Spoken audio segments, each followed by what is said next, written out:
ಕೆರೆಹಾಳು. ಇಂದು ಗುರು ಪೂರ್ಣಿಮೆ. ಗುರಿ ಪೂರ್ಣಿಮೆ ಎಂದರೇನು, ಅದರ ಮಹತ್ವಗಳೇನು ಗೊತ್ತಾ?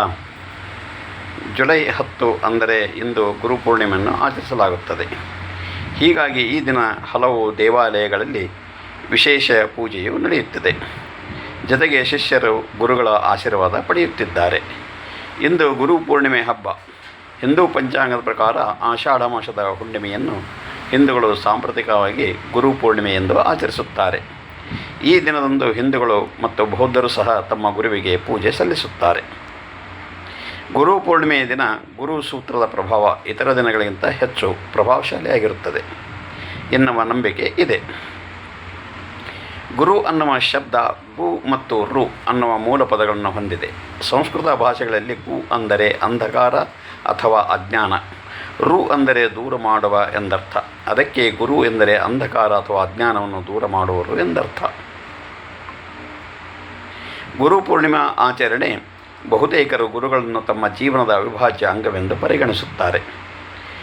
ಇನ್ನು ಗುರು ಪೂರ್ಣಿಮೆಗೆ ಧಾರ್ಮಿಕ ಪ್ರಾಮುಖ್ಯತೆಯ ಜೊತೆಗೆ ಶೈಕ್ಷಣಿಕ ಮಹತ್ವವೂ ಇದೆ. ಈ ದಿನ ಹಲವರು ತಮ್ಮ ಶಿಕ್ಷಕರಿಗೆ ಕೃತಜ್ಞತೆ ಸಲ್ಲಿಸುವ ಮೂಲಕ ಮತ್ತು ವಿದ್ವಾಂಸರನ್ನು ಸ್ಮರಿಸುವ ಮೂಲಕ ಆಚರಿಸುತ್ತಾರೆ. ಇನ್ನೊಂದೆಡೆ ಬೌದ್ಧರು ಸಾಂಪ್ರದಾಯಿಕವಾಗಿ ಈ ಹಬ್ಬವನ್ನು ಗೌತಮ ಬುದ್ಧನ ಪ್ರಥಮ ಧರ್ಮೋಪದೇಶದ ಅಂಗವಾಗಿ ಆಚರಿಸುತ್ತಾರೆ.